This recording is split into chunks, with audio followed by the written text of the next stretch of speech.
تو اس طرح ان کا معاہدہ طے ہوا۔ اس طرح ایک واقعے میں اللہ ایک ہی یعنی کہ کہہ لیں کہ ایک کام میں اللہ تعالیٰ نے 3 چیزوں کو کلیئر کیا۔ سب سے پہلے تو ان کے دل میں جو بچڑے کی محبت تھی اللہ رب العزت نے اس کو نکالا، اس کو ذبح کروایا۔ دوسرا وہ قاتل جو تھا وہ پکڑا گیا۔ تیسرا وہ بچہ جو اپنے ماں باپ کا فرما بردار تھا، اللہ رب العزت نے اس واقعے سے اس بچے کو سلا دیا۔ تو یہ واقعہ ابھی ختم نہیں ہوا، مزید ہم انشاءاللہ آج دیکھیں گے کہ اس واقعے میں اور کیا چیزیں ہمیں اللہ رب العزت نصیحت فرما رہا ہے۔ تو آغاز کرتے ہیں آج کی کلاس کا۔ اعوذ باللہ من الشیطان الرجیم، بسم اللہ الرحمن الرحیم۔ شروع اللہ کے نام سے جو بڑا مہربان نہایت رحم والا ہے۔ وَإِذْ، اور جب قتل کیا تم نے، نفساً ایک شخص کو، فَادَّارَأْتُمْ، پھر ایک دوسرے سے جھگڑا کرنے لگے تم، فیہا، اس میں، واللہ، اور اللہ تعالیٰ، مخرجن، نکالنے والا ہے، ما، جو کنتم تکتمون، تم چھپاتے تھے۔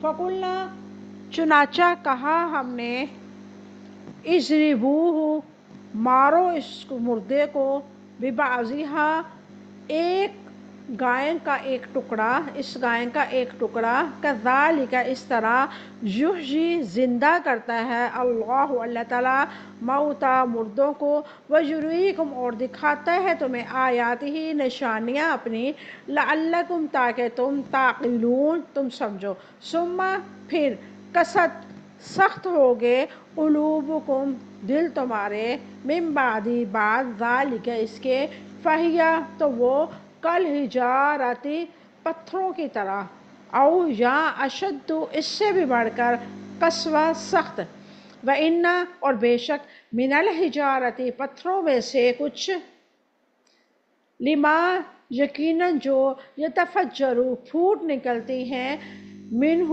اس میں سے، انہار، نہریں، وَإِنَّ، اور یقیناً، منہا، ان میں سے، لما، یقیناً جو، یشقق، پھٹ جاتا ہے، فیخرج، تو نکل آتا ہے، منہ، اس میں سے، ماء، پانی، وَإِنَّ، اور بے شک، منہا، ان میں سے، لما، یقیناً جو، یہبط،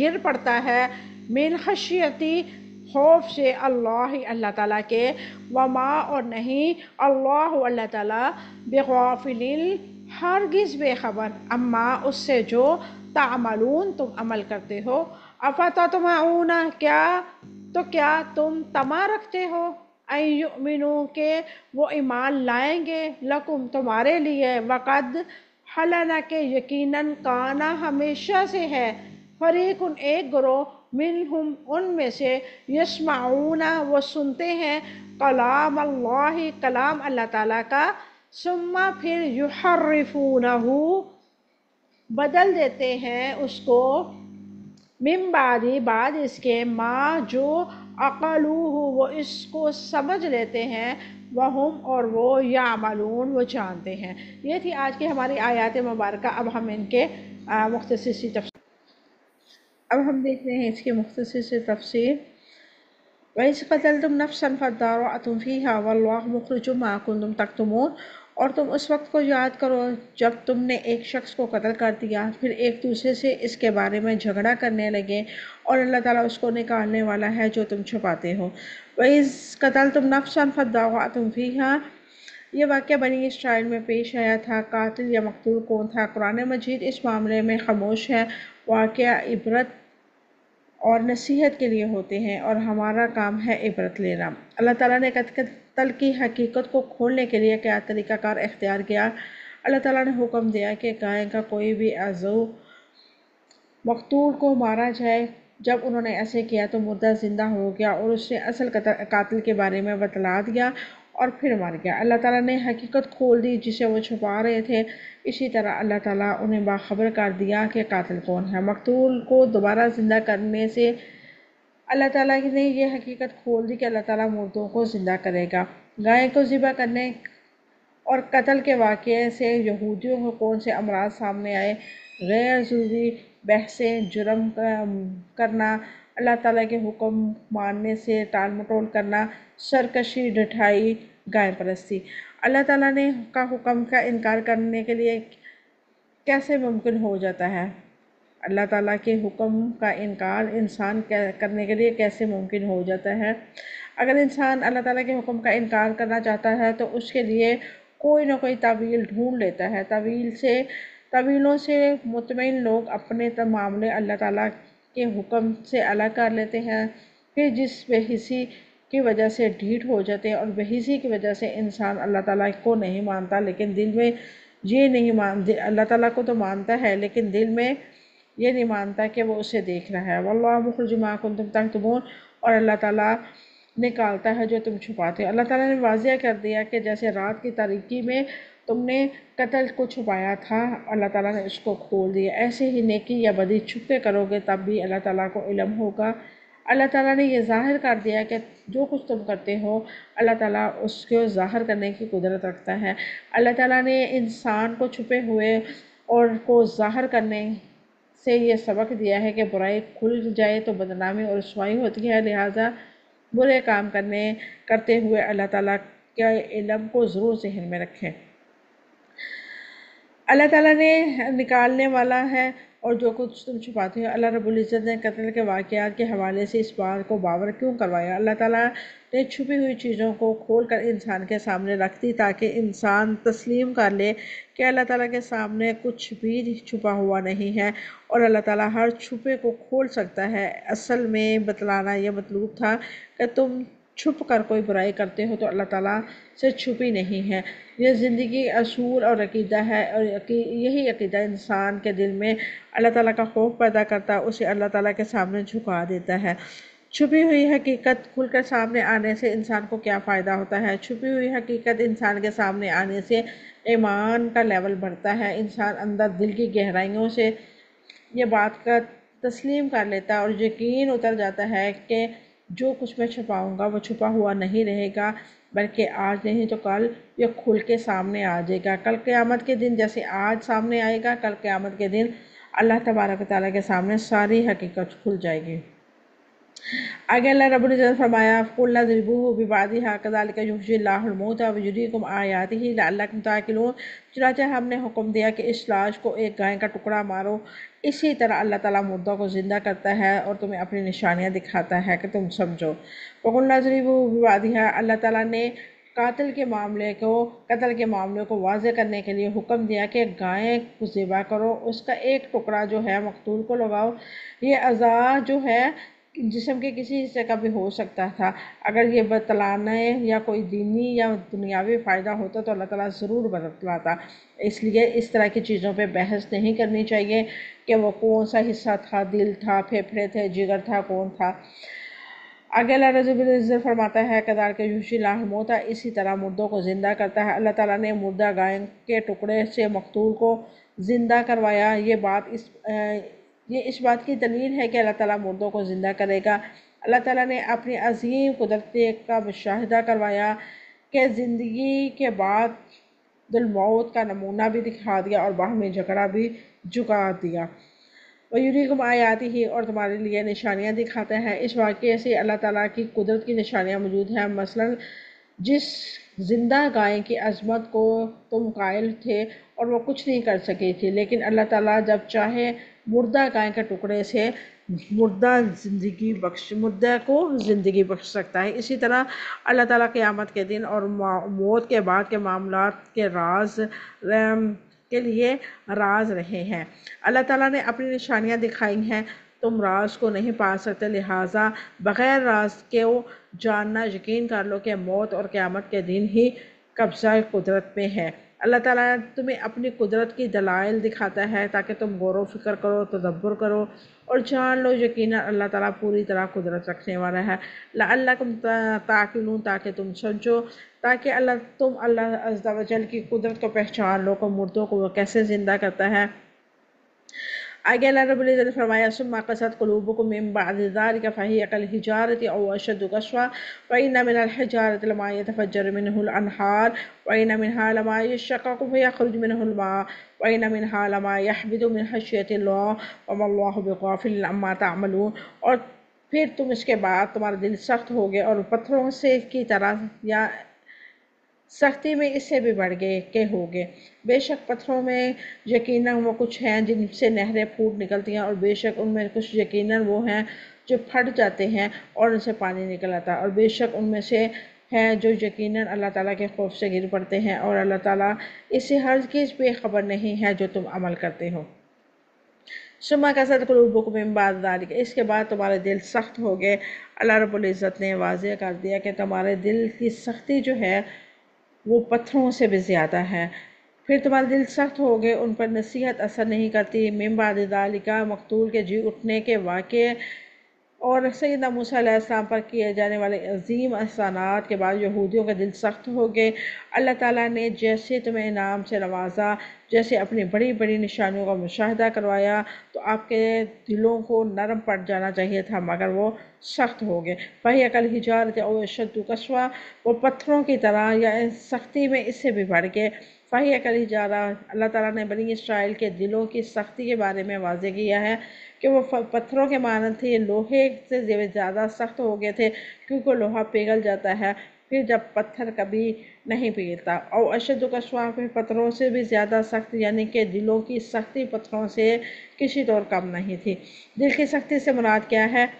دل کی سختی سے مراد ہے دل پر کسی ہدایت یا نشانی کا اثر نہ ہونا، دل کا اچھی بات کے لیے بند ہو جانا، دل کا نہ پگھلنا، حق کو قبول کرنے کے لیے دل بند ہو جانا۔ دل کب سخت ہو جاتا ہے؟ مسلسل گناہ اور اللہ تعالیٰ کی نافرمانی سے دل سخت ہو جاتا ہے، جب اللہ تعالیٰ کی عظمت کا احساس نہ رہے اور دل اللہ تعالیٰ کی یاد میں خالی ہو، جب قیامت کے دن حساب کتاب کا احساس نہ رہے، جب اپنی غلطی کا احساس نہ ہو اور انسان اپنی غلطیوں کی دوسروں کو میں دیکھے اور دوسروں پر الزام تراشی کرے تو دل سخت ہو جاتا ہے۔ اللہ رب العزت نے دل کی سختی کے بارے میں فرمایا فَبِمَا نَقْضِهِم مِّيثَاقَهُمْ لَعَنَّاهُمْ وَجَعَلْنَا قُلُوبَهُمْ قَاسِيَةً، چنانچہ ان کا اپنا معاہدہ توڑنے کی وجہ سے ہم نے ان پر لعنت کی اور ہم نے ان کے دلوں کو سخت کر دیا۔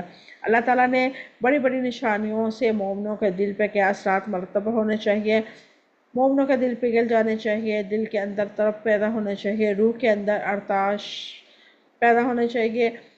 اللہ رب العزت نے اسی بارے میں ارشاد فرمایا ہے أَلَمْ يَأْنِ لِلَّذِينَ آمَنُوا أَن تَخْشَعَ قُلُوبُهُمْ لِذِكْرِ اللَّهِ وَمَا نَزَلَ مِنَ الْحَقِّ وَلَا يَكُونُوا كَالَّذِينَ أُوتُوا الْكِتَابَ مِن قَبْلُ فَطَالَ عَلَيْهِمُ الْأَمَدُ فَقَسَتْ قُلُوبُهُمْ وَكَثِيرٌ مِّنْهُمْ فَاسِقُونَ، کیا ایمان والوں کے لیے ابھی وہ وقت نہیں آیا کہ ان کے دل اللہ تعالیٰ کے ذکر کے لیے اور جو حق نازل ہوا ہے اس کے لیے جھک جائیں؟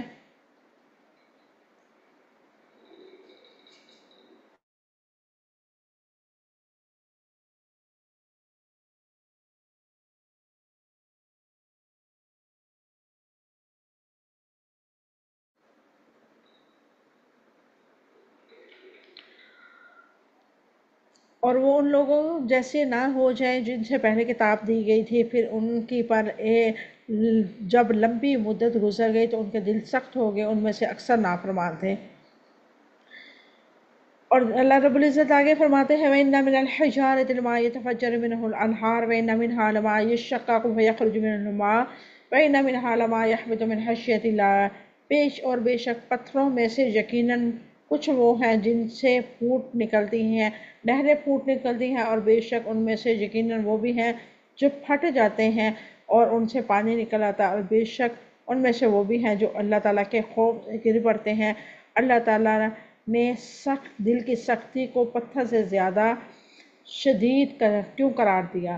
اللہ تبارک و تعالیٰ نے فرمایا لو انزلنا هذا القرآن على جبل لرأيته خاشعا متصدعا من خشية الله وتلك الأمثال نضربها للناس لعلهم يتفكرون، اگر ہم اس قرآن کو کسی پہاڑ پر نازل کرتے تو یقیناً آپ اس کو اللہ تعالیٰ کے خوف سے پست ہونے والا اور ٹکڑے ٹکڑے ہونے والا دیکھتے، اور یہ مثالیں دی ہیں کہ ہم ان لوگوں کے لیے بیان کریں تاکہ تم لوگ غور و فکر کرو۔ پتھر جو ہوتے ہیں، پتھر کی سختی جو ہوتی ہے اس میں سے چشمے پھوٹ نکلتے ہیں، انسان کی آنکھ سے اللہ کے خوف سے آنسو نہیں نکلتا۔ پتھر جو ہوتے ہیں پتھروں سے پانی نکل آتا ہے، لیکن انسان کے دل سے خیر نیکی کا کوئی جذبہ باہر نہیں نکلتا، نہ مال نکلتا ہے اور نہ کوئی نیکی کام کرنا چاہتا ہے۔ پتھر اللہ تعالیٰ کے خوف سے لرز اٹھتے ہیں، دل اللہ تعالیٰ کے خوف سے نہ لرزتا ہے، نہ اس کی اطاعت کرتا ہے، اور نماز میں خشوع خضوع بھی نہیں کرتا۔ رسول اللہ صلی اللہ علیہ وسلم نے دل کی سختیوں کی کیا نشانیاں بتائیں؟